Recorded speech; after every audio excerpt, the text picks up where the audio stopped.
నమస్తే, welcome to I dream inside politics with Kavitha. తెలంగాణలో particular గా హైదరాబాద్ లో హైడ్రాకి పక్షపాతం ఉందా? ఒక పక్కన కాంగ్రెస్ పార్టీ వాళ్ళు, లేకపోతే సీఎం రేవంత్ రెడ్డి సోదరుడికి ఒక న్యాయం, ఆ తర్వాత బాధితులైనటువంటి అమాయకులు బడుగు బలహీన వర్గాలకి ఇంకొక న్యాయం ఎందుకని చూపిస్తోంది హైడ్రా? ప్రధానంగా ఇవే ఆరోపణలు వినిపిస్తున్నాయి. మనతో పాటుగా ఉన్నారు టీపీసీసీ సెక్రటరీ కోట్ల శ్రీనివాస్ గారు. శ్రీనివాస్ గారు నమస్కారం అండి. సో హైడ్రా అనే ఒక ప్రధానమైనటువంటి అస్త్రాన్ని తీసుకొచ్చారు, బెదిరించడానికి భయపెట్టడానికి అని వినిపించింది. ఆ తర్వాత ఎక్సెప్షన్స్ అనేవి కొంతమందికి ఇస్తున్నారు, అనుకూలమైన వారికి, తమకు అనుగుణంగా ఉన్న వారికి. బలహీనమైన వాళ్ళకి మాత్రం హైడ్రా అస్త్రం ప్రయోగిస్తున్నారు అనేది ఏం చూస్తున్నారు, ఏం చెప్తారు మీరు? ఇప్పుడు మీకు ఐ డ్రీమ్ ప్రేక్షకులందరికీ కూడా నమస్కారం. హైడ్రా అనేది గౌరవ ముఖ్యమంత్రి గారి మేధో మదనంలో పుట్టిన ఒక మానస పుత్రిక. ఈ హైడ్రాకు మతం తెలియదు, ఈ హైడ్రాకు కులం తెలియదు, ఈ హైడ్రాకు సంపన్న కుటుంబాలు తెలియవు, ఈ హైడ్రాకు పేదలనేది తెలియదు. ఈ హైడ్రా అనేది పూర్తిగా ఒక స్వయం ప్రతిపత్తి గల సంస్థ. చెరువులను, కుంటలను, బఫర్ జోన్లను, నది పరివాహక ప్రాంతాన్ని కాపాడడమే హైడ్రా ఒక ముఖ్య ఉద్దేశం. దీంట్లో ఎవరున్ననేది కాదు మేడం, ఇక్కడ వ్యవస్థ గురించి పనిచేసే సంస్థనే హైడ్రా సంస్థ. ఈ వ్యక్తుల గురించి పనిచేసే సంస్థ కాదు ఇది. ఇది ముఖ్యమంత్రి గారు చాలా స్పష్టంగా చెప్పారు. హైడ్రా అనేది ఈరోజు మన భాగ్యనగరంలో, హైదరాబాద్ నగరంలో చిన్న జల్లులు పడితే కూడా సముద్రాన్ని తలపించే విధంగా ఉన్నాయంటే దానికి కారకులైన వ్యక్తుల పట్ల అనుచితంగా వ్యవహరించడం తప్పనిసరి. ఎందుకంటే మీరు చూసిరు, ఆ రోజు మనకు నిజాం సర్కారు 100 సంవత్సరాల క్రితము ఏదైతే గండిపేట కానీ, ఉస్మాన్ సాగర్ కానీ మన నగర జలాశయాల కోసం, నగర దార్తి తీర్చ కోసం ఆ రోజు ఆ మహానుభావుడు ఏదైతే నిర్మాణం చేసిండో ఆ నిర్మాణాలన్నీ కూడా దాదాపు 2500 ఎకరాలను ఈరోజు 200కు పైచిల్క ఎకరాలుగా తీర్చిదిద్దిన గత ప్రభుత్వంలోని పెద్దలు కానీ, అంతకుముందున్న ప్రభుత్వ పెద్దలు కానీ వ్యవస్థలన్నీ కూడా నాశనం చేసి ఇలా పేదల పాలిట ఒక పెను ప్రమాదంగా మారిందని చెప్పక తప్పదు. అందుకొరకే ఈరోజు గతంలో మనము కొన్ని వందల సంవత్సరాలు తీసుకుంటే కాకతీయుల గొలుసు కట్ట చెరువులు అనేటివి ఉండే. అంటే మనం కాకతీయులను తెలుసుకుంటున్నాం. రేపు భవిష్యత్తులో ఈరోజు కవిత గారు, మీరు కానీ, మేము కానీ చూడకపోవచ్చు, కానీ రేపు రాబోయే భవిష్యత్తులో మన పిల్లలు మన జలాశయాల నుంచి నీరు తాగడము చాలా ఈజీ అని నేను సందర్భంగా చెప్పదలుచుకున్నా. అయితే ఇప్పుడు మనకు భవిష్యత్ తరాల కోసం మన చెరువుల్ని కాపాడుకోవాలి అనుకున్నప్పుడు ఈ ఎగ్జంప్షన్స్ అనేవి ఎందుకు ఇస్తున్నారు? ఇప్పుడు గతంలో టక్కున ఎవరైనా పర్లేదు, జలాశయాల మీద కట్టుకున్నారు, వాళ్ళని కబ్జా చేశారు, అక్రమాలు జరిగాయి అంటే అన్నిటిని కూల్చేస్తామన్నారు. ఆ తర్వాత కొన్ని రోజుల తర్వాత లేదు, ఆల్రెడీ అక్కడ నివాసం ఉంటున్న వాళ్ళ దగ్గరికి వెళ్ళము అనే ఒక మాట చెప్పారు. అలా అనుకుంటే మొన్న సండే జరిగినటువంటి నల్ల చెరువు దగ్గర జరిగినవి, ఆల్రెడీ వాళ్ళు నివాసం ఉంటున్నారు, 3 రోజుల కింద గృహప్రవేశమైన వాళ్ళు కూడా ఉన్నారు. అప్పుడు అధికారుల మీద ఇంకెవరి మీద చర్యలు తీసుకోకుండా కేవలం అక్కడ ఉంటున్నటువంటి వాళ్ళ మీద మాత్రమే చర్యలు. అదే టైంలో నోటీస్ పీరియడ్లు అనేవి ఇస్తున్నారు. 30 రోజుల పీరియడ్, కోర్టు కూడా వెళ్ళి వాళ్ళు పర్మిషన్స్ తెచ్చుకోవచ్చు, స్టేటస్ కో ఉంటుంది, లేకుంటే ఎన్ఓసి అనే ఇలాంటివన్నీ ఉన్నాయి కదా. ఈ ఎక్సెప్షన్స్ వీళ్ళకి ఎందుకు ఇవ్వలేకపోతున్నారు? ఇక్కడ ఒకటి కవిత గారు, గౌరవ సుప్రీంకోర్టు ఒక ఆర్డర్ ఇచ్చింది. ఏమని? నివాస స్థలం ఉన్న వారికి నోటీసులు ఇచ్చి కూలగొట్టాలని ఒక నియమ నిబంధన పెట్టుకుంది. అదేవిధంగా గౌరవ ముఖ్యమంత్రి గారు చాలా సందర్భాల్లో కూడా ఈ బడాబాబుల ఇండ్లు ఏదైతే స్ట్రక్చర్ ఉందో ఆ స్ట్రక్చర్ తక్షణమే డెమాలిష్ చేయాలి. ఒకవేళ ఈ బఫర్ జోన్లో కానీ, ఎఫ్టీఎల్ ప్రాంతంలో ఎవరైనా మధ్యతరగతి, బిలో మధ్యతరగతి అంటే దారిద్ర్య రేఖకు దిగ ఉన్న ఎవరైతే ఉన్నారో వాళ్ళకు అవసరం అనుకుంటే మనం ప్రత్యామ్నాయం కల్పిద్దాం. అంటే అదే ఏరియాలో 2 కిలోమీటర్లు 3 కిలోమీటర్ల దూరంలో ఒక గ్రేటెడ్ కమ్యూనిటీ ప్రాంతాన్ని సెలెక్ట్ చేసి వాళ్ళకు ప్రత్యామ్నాయం కల్పిస్తారని గతంలో ముఖ్యమంత్రి గారు ఎన్నోసార్లు చెప్పడం జరిగింది. దానికి వాళ్ళు ఒప్పుకున్న సంగతి కూడా ఈ సందర్భంగా నేను తెలియజేస్తున్నాను. అదేవిధంగా మీరు ఇంకొక క్వశ్చన్ వేసారు నాకు, ఏమని? దీనిలో పక్షపాత వైఖరి చూపిస్తా, సాక్షాత్తు ముఖ్యమంత్రి సోదరుడే ఉన్నాడు కదా ఈ యొక్క ప్రాంతంలో, మనం అనుకున్న ప్రాంతంలో. కానీ తిరుపతి రెడ్డి గారు, గౌరవ ముఖ్యమంత్రి గారు సోదరు తిరుపతి రెడ్డి గారు ఏమన్నారు, ఒకవేళ మాకు నిర్మాణం జరిగినప్పుడు ఇది ఎఫ్టీఎల్ అనే సంగతి మాకు తెలియదు కాబట్టి, ఒకవేళ ఇప్పుడు ఎఫ్టీఎల్ పరిధిలో ఉంటే, ఒక హైడ్రా ఏదైతే కొంత పరిధిని ఎంచుకున్నదో ఆ పరిధిలో ఇట్లా ఒకవేళ మా ఇల్లుంటే నేను తాళాలు ఇచ్చిపోతే మీరు కూలగొట్టడానికి సిద్ధంగామని కూడా చెప్పడం జరిగింది. ఇంతకంటే నిష్పాక్షకమైన అన్న తర్వాత కోర్టుకు వెళ్లారు. 30 రోజుల గడువు అనేది ఉంది. ఇప్పుడు వాళ్ళని కూల్చాల్సిన అవసరం లేదు, స్టేటస్ కో అనేది మెయింటైన్ చేయమని కోర్టు దగ్గర నుంచి వచ్చింది. బట్ నల్ల చెరువు కావచ్చు, మిగతా చోట్ల చూసుకుంటే కేవలం 2-3 రోజులు ఇమ్మీడియట్ గా నోటీసులు ఇస్తున్నారు, నెక్స్ట్ డే వెళ్తున్నారు. అది కూడా వీకెండ్ లో మాత్రమే వెళ్ళి కూల్ చేయడం అనేది, అర్ధరాత్రులు కూల్ చేయడం అనేది. అంటే అది ప్రభుత్వం దృష్టికి వచ్చింది మేడం. అది కూడా ప్రభుత్వం దృష్టికి వచ్చింది. రేపు మాపు సీఎం గారు నిర్ణయం తీసుకుంటున్నారు దాని మీద. సీఎం గారి దూరదృష్టి ఏంటంటే చెరువులను కాపాడాలి, బఫర్ జోన్లను కాపాడాలి, ఎఫ్టీఎలను కాపాడాలి, నదీ ప్రవాహక ప్రాంతాలను కాపాడాలి. ఇవాళ దుర్గం చెరువు ఏమైంది చూసినాం మనం, మీ కండ్ల ముంగటినే కవిత గారు. అదేవిధంగా సర్వన ట్యాంక్ ఏమైంది చూసినాం, మాసప్ ట్యాంక్ ఏమైంది చూసినాం. అదే ఎన్నో ప్రాంతాల్లో ఈ చుట్టుపక్కల ప్రాంతాలన్నీ కూడా ఇలా హైదరాబాద్ను ముంచేసే పరిస్థితికి వచ్చిందంటే మనం ఇక్కడ ఒకటి కవిత గారు నేను చెప్పదలుచుకుంటే వ్యక్తుల ప్రయోజనాలు కాదు, వ్యవస్థ ప్రయోజనాలు ఇంపార్టెంట్. ప్రభుత్వం పదే పదే ఏం చెప్తాదంటే మనకు వ్యక్తుల గురించి ఆలోచన చేస్తే ఏం పని చేయలేము, వ్యవస్థ గురించి పనిచేయాలి. ఈ రోజు కష్టమో నిష్ఠూరమో ప్రభుత్వానికి మంచి పేరు వస్తుందో చెడు పేరు వస్తుందో మీలాంటి మీడియా సంస్థలు చెప్పాలి. కానీ రాబోయే తరానికి మాత్రం ఒక గవర్నమెంట్ సర్కార్ ఉండే రేవంత్ రెడ్డి గారు గౌరవ ముఖ్యమంత్రిగా ఉన్న టైంలో ఇవి జరిగినాయి, ఈ యొక్క అభివృద్ధి ఫలాలు ఇలా మనం అనుభవిస్తున్నాము అని చెప్పడానికి మాత్రం ఒక సాంకేతిక మాత్రం ఇలా ప్రజల దగ్గరికి వెళ్ళింది. ఇలా ఏ ఉస్మానియా యూనివర్సిటీ, ఏ ఉస్మానియా వైద్య కళాశాల కానీ, ఇలా ఏ నిజాం ప్రభువుల చేత నిర్మించబడ్డావు, ఇలా వాళ్ళని తలుచుకుంటున్నాం మనం. ఇలా ఆర్ట్స్ కాలేజ్ కాడికి పోతే మన నిజాం ప్రభు గుర్తొస్తాడు, చార్మినార్ కాడికి పోతే కులీ కుతుబ్ షా గుర్తొస్తాడు. అట్లనే రేపు చెరువుల దగ్గరికి పోతే రేవంత్ రెడ్డి అనే ఒక ముఖ్యమంత్రి గుర్తు రావాలనే ఉద్దేశం తప్ప ఇక్కడ ఎలాంటి విపక్ష స్థానానికి ఎలాంటి స్థానం లేదని కవిత గారికి మీకు చెప్తా ఉన్నాను. అదే విధంగా ఇంకొక విషయం ఏం చెప్తా అంటే ఏదైతే బిలో ప్రావర్టీ వాళ్ళు ఎవరికైతే నష్టం జరుగుతుందో వాళ్ళకి నోటీసులు ఇస్తాం, ప్రభుత్వం పరంగా ఖచ్చితంగా నోటీసులు. ఫర్ ఎగ్జాంపుల్ కవిత గారు ఇక గండిపేట దగ్గర ఒక 200 గజాల్లో వ్యక్తిగతంగా ఇల్లు కట్టి అపార్ట్మెంట్ కాదు, మీకు నోటీసులు ఇచ్చి 100 రోజుల్లో 200 రోజుల్లో మేము టైం పెట్టినప్పుడు అంతిమంగా మీకు ఇంకొకటి ఏంటంటే ప్రత్యామ్నాయ శక్తి ఒకటి చూపించాలి. ఈ 200 గజాలు తీసుకపోయి మీకు వికారాబాద్లో సరౌండింగ్ ప్రాంతాల్లో ఒక 200 గజాలు ఇచ్చి మీరు ఇల్లు కట్టుకోవడానికి అవసరం అనుకునే బ్యాంకులను కూడా ప్రొవైడ్ చేయడానికి గౌరవ ముఖ్యమంత్రి గారు మా మంత్రులు ముందుకు వచ్చారు కదా. ఇంతకంటే ఈ హైడ్రా అనే దాని విషయంలో ఎక్కడ కూడా పక్షపాతం అనేది ఇంతవరకు జరగలేదు. ఒకవేళ మీరు అన్నట్టుగా పేద ప్రజల మీద జరిగితే ఖచ్చితంగా ప్రభుత్వం తన దృష్టిని వాళ్ళ మీద ప్రభుత్వం దృష్టి ఉంటుందన్న సంగతి కూడా మీకు తెలియజేస్తున్నారు. కుల మతాలు లేవు అనుకున్నప్పుడు మతానికి సంబంధించి బీజేపీ ఎందుకని క్వశ్చన్ చేస్తుంది? అక్కడ ఓవైసీ బ్రదర్స్ కి సంబంధించి వాళ్ళు కూడా చెరువుల్ని, సల్కం చెరువుని ఆక్యుపై చేసుకున్నారు, ఫాతిమా కాలేజ్ లేకుంటే అక్కడ హాస్పిటల్ కట్టారు అనుకున్నప్పుడు ఓల్డ్ సిటీ వైపు హైడ్రా ఎందుకు వెళ్ళట్లేదు అనేది అక్కడ ఒక భయం అనేది ఉంది, లేకుంటే అపీజ్మెంట్ పాలిటిక్స్ అనేవి ఉన్నాయి కాబట్టి కూల్చేవన్నీ ఇటువైపు ఉన్నటువంటి ఈ చెరువులు లేకుంటే ఇటు మీద దృష్టి పెట్టారు తప్ప ఓల్డ్ సిటీ వైపు హైడ్రా ఇంకా ఎందుకు వెళ్ళలేకపోయింది? ఓవైసీ బ్రదర్ కు నోటీస్ ఇచ్చి లేదా తెలుసుకోండి, ఖచ్చితంగా నోటీసులు ఇచ్చినాం. ఆ యొక్క విద్యా సంస్థల్లో దాదాపు 30,000 మంది విద్యార్థులు చదువుకుంటున్నారు కాబట్టి ఆ విద్యా సంవత్సరం పూర్తి అయిన వెంటనే వాళ్ళుగా స్వయంగా వాళ్ళే కూల్చేస్తామని ఒక ఒప్పందం చేశారు.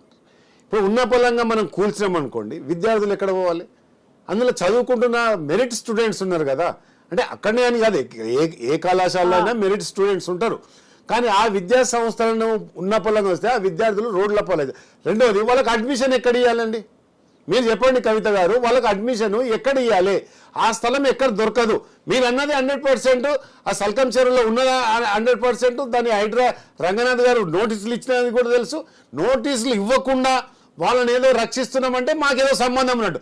నోటీసులు ఇచ్చినాం కదా, ఇచ్చిన తర్వాత లిఖితపూర్వకమైన హామీ తీసుకున్నాం. ఏదైతే ఓవైసీ వాళ్ళ బ్రదర్ దగ్గర మేము లిఖితపూర్వమైన హామీ తీసుకొని ఎట్టి పరిస్థితుల్లో ఈ మే, జూన్, జూలైలో ఏదైతే విద్యా సంవత్సరం పూర్తి అవుతుందో ఆల్టర్నేట్గా వాళ్ళు వేరే స్థలంలో కాలేజీ కడతారా ఇంకేది కడతారా కట్టి ఈ విద్యార్థులకు ప్రత్యామ్నాయ కోర్సులు రన్ చేయడానికి వాళ్ళు ఒప్పుకున్నారు కాబట్టి వాళ్ళ దగ్గరికి పోలేదు. అందుకని ఏ విద్యా సంస్థలు కూడా ఇంతవరకు మేము కూల్చలేదు. ఇప్పటి వరకు కూడా ఈవెన్ మల్లారెడ్డి విద్యా సంస్థలు కూడా మేము కూల్చాలి నోటీస్ ఇచ్చినాం. అట్లా ఎన్నో ఇక్కడ మన కూట్పల్లి ప్రాంతాల్లో కూడా విద్యా సంస్థలు నెలకొన్నాయి. వాళ్ళందరూ నోటీసులు ఇవ్వడం జరిగింది. గౌరవ సుప్రీంకోర్టు కూడా ఏం ఆదేశిందంటే లైవ్ లైన్లను కూలగొట్టొద్దని చెప్పింది. నోటీసులు ఇవ్వండి, వాళ్ళ దగ్గర ఎవరెవరు ఏ విధంగా మ్యానిపులేట్ చేసిరు, ఆ అక్రమ భూమి ఎలా వచ్చింది, అది ప్రభుత్వ భూమా లేకపోతే బఫర్ జోన్లో కట్టిరా, ఎఫ్టీఏలో కట్టిరా, ఇవన్నీ తెలుసుకున్న తర్వాత సంబంధించిన అధికారులను ఆ రోజున కలెక్టర్ కానీ, ఆ రోజున టౌన్ ప్లానింగ్ అధికారి కానీ, ఆ రోజున ఆ సంబంధించిన రెవెన్యూ డివిజన్ అధికారులను అందరినీ కూడా మేము కోర్టుకు వీడుస్తున్నాం కదా. చట్టపరంగా చర్యలు తీసుకోవడానికి మేము ఖచ్చితంగా మా రేవంత్ రెడ్డి గారి ప్రభుత్వం ఒక 4 అడుగులు ముందుకే వేస్తుంది, కానీ వెనుకకి వేయడం మాత్రం జరగదు. ఇప్పుడు కోర్టుకి ఈడుస్తున్నారు, అధికారులకి చర్యలు తీసుకున్నారు. ఇప్పటిదాకా ఇన్ని ఎకరాల్లో జరిగింది, ఇన్ని ఎకరాల్లో మేము అక్రమాలని గుర్తించాం, కూల్చేసాం అనుకున్నప్పుడు చర్యలు తీసుకుంది మాత్రం కేవలం 6 అధికారుల మీద మాత్రమే. 6 అధికారులు అంటే ఇన్ని ఎకరాలకు సంబంధించి కేవలం 6 మాత్రమే బాధ్యుల, మిగతా వాళ్ళని ఎందుకు మీరు పరిగణించట్లేదు? అసలు ఖచ్చితంగా ఏ ఒక్క అధికారిని, ఏ ఒక్క అవినీతి అధికారిని, ముఖ్యంగా టౌన్ ప్లానింగ్ అంటేనే గతంలో బాగా అవినీతి అధికారులు ఉండే ఎవరో చెప్తే టకా పర్మిషన్లు ఇచ్చిపోండి, వాళ్ళను కూడా వెంటాడి చట్ట పరిధిలో ఖచ్చితంగా ప్రభుత్వం చర్య తీసుకోవడంలో ఎలాంటి అతిశక్తి. కాకపోతే మీరు ఏమనుకుంటారంటే మెయిన్గా ఇప్పుడు నాగార్జున కట్టారు, ఆ అధికారి మీద తీసుకున్నాము, కొంత సినిమా స్టార్ల మీద తీసుకున్నప్పుడు దాని ఫోకస్ మీడియా అట్రాక్షన్ ఎక్కువ ఉంటుంది. కానీ చిన్న వాళ్ళ మీద తీసుకున్న అధికారుల మీద కూడా ప్రభుత్వం చర్య తీసుకుంటుంది. ఈరోజు ఒక దూరదృష్టితోటి, ఇలా ఇది తాత్కాలికమైంది కాదు కవిత గారు, చాలా దూరదృష్టితో ఆలోచించి పెద్ద టాస్క్ ఇది గవర్నమెంట్కు.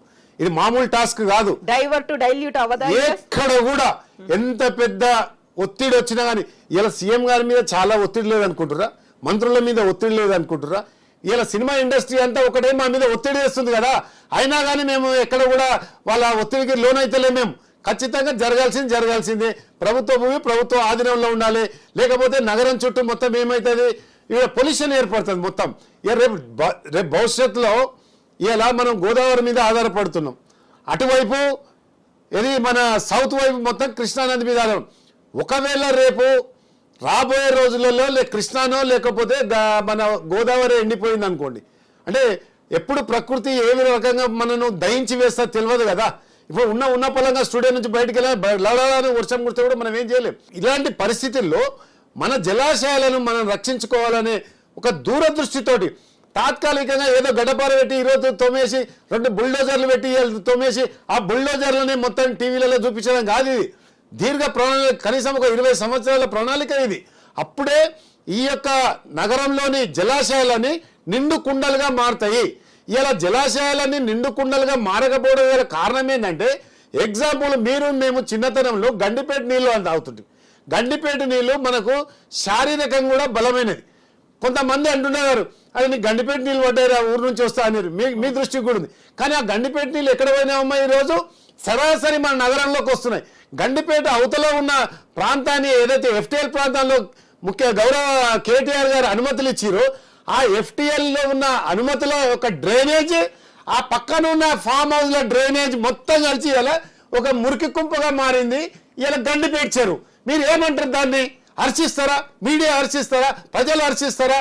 ఇలా జంట నగరాల్లో ఉన్న ప్రజలందరూ కూడా ఇలా దాదాపు 4 కోట్ల మంది నివసించే ప్రాంతంలో ఇలా వివిధ ఏరియాల నుంచి వచ్చి నగరంలో సెటిల్ అవుతారు. నగరం నుంచి గ్రామాల కోతలేరు. ఇలా కరీంనగర్ నుంచి వస్తారు, కూకుట్పేటలో సెటిల్ అవుతారు, విజయవాడ నుంచి వస్తారు, వనస్థలిపురంలో సెటిల్ అవుతారు, కల్వకుర్తి ప్రాంతం నుంచి వస్తారు, ఓల్డ్ సిటీలో సెటిల్ అవుతారు, అదే బెంగళూరు నుంచి వచ్చి శంషాబాద్లో సెటిల్ అవుతారు. కాబట్టి నగరం విస్తరణ వేగంగా జరుగుతుంది. కాబట్టి ఇలా ఔటర్ రింగ్ రోడ్కు ఇంకా ఎక్కువ రీజనల్ రింగ్ రోడ్ ఏర్పాటు చేస్తున్నాం. అంటే నగరం విస్తీర్ణం జరుగుతున్న సమయంలో ఒకవేళ గోదావరి కానీ కృష్ణ కానీ ఏదన్నా జరగరాని పరిస్థితుల్లో రాలేదు, వర్షాలు పడలేదంటే హైదరాబాద్ నగరం మరో సొమాలియా మారుతున్న సంగతి మనం మరవద్దని సందర్భంగా కవిత గారు మనం గుర్తుపెట్టుకోవాలి. సొమాలియాలో ఇలా ఏ పరిస్థితుంది? ఇలా సొమాలియాలో ఆఖరి పొట్లాల కోసం నీటి కోసము మురికి నీళ్ళు తాగుతురండి. అక్కడ సోమాలియా ఎందుకండి, బెంగళూరులో తీసుకోండి. లాస్ట్ టైం మనం కవిత గారు బెంగళూరులో ఇదే మన వేసవి కాలంలో నీటికి చిన్న బాటిల్కు 1000 రూపాయలు తీసుకున్నారండి. చిన్న బాటిల్కు 1000 రూపాయలు తీసుకున్నారు. ఆ సందర్భంలో ఒక ఫంక్షన్ పోలేని పరిస్థితి నాకు ఏర్పడ్డది. కనుక ఇవన్నీ దృష్టిలో పెట్టుకొని, పర్యావరణాన్ని దృష్టిలో పెట్టుకొని, పర్యావరణంలో జరుగుతున్న మార్పులను దృష్టిలో పెట్టుకొని ఇవాళ రేవంత్ రెడ్డి గారు తీసుకున్న దూరదృష్టి మనం రాబోయే తరానికి ఒక ఆదర్శంగా ఉండాలని ఇవాళ హైడ్రాను మనము ఇక్కడ ఏదైతే కార్యక్రమం చేపడుతున్నామో మన పక్క రాష్ట్రాలైన తెలంగాణ, మన ఆంధ్రప్రదేశ్ కానీ కర్ణాటక కానీ మహారాష్ట్ర కానీ మనల్ని ఆదర్శంగా తీసుకోవడంలో ఎలాంటి అతిశక్తి లేదని మీ సందర్భంగా చెప్పదలుచుకున్నా. శ్రీనివాస్ గారు ఇప్పుడు అన్నారు సినీ ఇండస్ట్రీ పెద్దల నుంచి ఒత్తిడి ఉంది రేవంత్ సర్కార్ మీద, రేవంత్ రెడ్డి మీద అనుకున్నప్పుడు ఇదే ఒత్తిడి కాంగ్రెస్ లీడర్ల దగ్గర నుంచి కూడా కనిపిస్తుంది అనేది నిజంగా ఇలాంటి ఒత్తిళ్లు డిఫరెంట్ సెక్టార్స్ నుంచి వచ్చి కంటిన్యూస్ గా పనిచేస్తున్నాయి అనుకున్నప్పుడు డైవర్ట్ కానీ డల్యూట్ కానీ కాదా హైడ్రా? ఇంకా ఒకటమ్మా, ఇక్కడ వ్యవస్థ నేను స్టార్టింగ్ కూడా చెప్పిన, ఏ కాంగ్రెస్ నాయకుడు, ఏ బీజేపీ నాయకుడు, ఏ టీఆర్ఎస్ నాయకుడు, ఇంకెవరో సినిమా తారలు ఎవరన్నా పెద్ద స్టార్స్ అంటే ప్రభుత్వాన్ని కూడా ప్రభావితం చేసే కొన్ని శక్తులు కూడా ఉన్నప్పటికీ కూడా హైడ్రా అనే సంస్థ తన మార్గం వైపే పోతుంది కానీ వెనుక మార్గం వైపు కాదు. నేను ఏ రాజకీయ నాయకుడు కాదు, మా కాంగ్రెస్ వాళ్ళే ఉండొచ్చు, నేను స్పష్టంగా చెప్తున్నా కవిత గారు, మా కాంగ్రెస్ ఎమ్మెల్యేనో ఎంపీలో ఉండొచ్చు, ఖచ్చితంగా డెమాలిష్ చేస్తాం. అక్కడ బీజేపీ వాళ్ళు ఉండని, టీఆర్ఎస్ వాళ్ళు ఉండని, కమ్యూనిస్టులు అయితే ఉండరు అనుకో, కానీ వీళ్ళు ఎవరైనా ఎంత పెద్ద రాజకీయ నాయకుడు, ఇప్పుడు example cinema hero Nagarjuna top leader, top actor మనం చూసాం, ఆయనదే కూర్చున్నాం, ఇంకా మీతో కూర్చోడానికి పెద్ద ఇబ్బంది ఏముంది? అదేవిధంగా ఎంతోమంది సినిమా యాక్టర్లతో పాటు మా రాజకీయ నాయకులది. మీకు ఒకటి చెప్తా చూడండి, కేంద్ర మంత్రి గత కేంద్రంలోని పనిచేసిన రక్షణ శాఖకు సంబంధించిన మంత్రి పల్లం రాజే గుల్లగొట్టినాక వీళ్ళ గురించి మనం మాట్లాడుకోవడం అనవసరమైన చర్చ అవుతుంది అంటున్న కవిత గారు. కనుక హైడ్రాకు వ్యక్తులతో సంబంధం లేదు, ఓన్లీ వ్యవస్థతో సంబంధము. భావి తరాల్లో ఒక మోక్షగుండం విశ్వేశ్వరయ్యని తలుచుకుంటున్నాం, అదేవిధంగా ఒక రంగనాథ్ గారిని తలుచుకుంటాం. ACP joint action committee JD Lakshminarayana చరిత్ర నిలబడ్డాడు, అదే హైడ్రా ఈ రంగనాథ్ గారు నిలబడతారు, అదే ముఖ్యమంత్రి గారు నిలబడతారు. ఏ రాజశేఖర రెడ్డి అయితే ఫీజు రియంబర్స్మెంట్ మీద చరిత్ర నిలబడ్డాడు, ఏ రాజశేఖర రెడ్డి అయితే మరి ఆరోగ్యశ్రీ గురించి నిలబడ్డాడు, రేపు రేవంత్ రెడ్డి గారు కూడా ఈ యొక్క కార్యక్రమాల మీద చరిత్రలో సువర్ణాక్షరతో చెప్పడంలో ఎలాంటి అతిశక్తులే. మేము ఒక కాంగ్రెస్ పార్టీ కార్యకర్త, ఒక ద్వితీయ శ్రేణి నాయకునిగా నేను స్వాగతం పలుకుతున్నాను రేవంత్ రెడ్డి గారు తీసుకున్న చర్యకు. నేనే కాదు, ఇలా మీలాంటి మహిళలు కూడా ఇవాళ కుండలు ఎత్తుకొని పోయే సంస్కృతి నుంచి ఇవాళ నల్లాలు పట్టుకునే సంస్కృతి తీసుకొచ్చిన చరిత్ర కాంగ్రెస్ పార్టీది. కనుక ఇలా మహిళా లోకం అంతా కూడా హర్షిస్తున్న సంగతి కూడా ఈ సందర్భంగానే మనం చేస్తున్నాం. సో శ్రీనివాస్ గారు కరెక్ట్ గా హైడ్రా వచ్చి 1 month దాటింది, 1 month లోనే బోల్డ్ అన్ని వేరియేషన్స్ వెర్షన్స్ ను హైడ్రా చూపించింది. కాబట్టి ఇంకో 1 month తర్వాత ఖచ్చితంగా మీతో కూర్చొని మళ్ళీ ఇలాగే డిస్కషన్ చేద్దాం, వచ్చేటువంటి డెవలప్మెంట్స్, డైల్యూషన్స్, డైవర్షన్స్ ఏమున్నాయి అనేది మాట్లాడుకుందాం. Thank you so much Srinivas garu. Thank you అండి.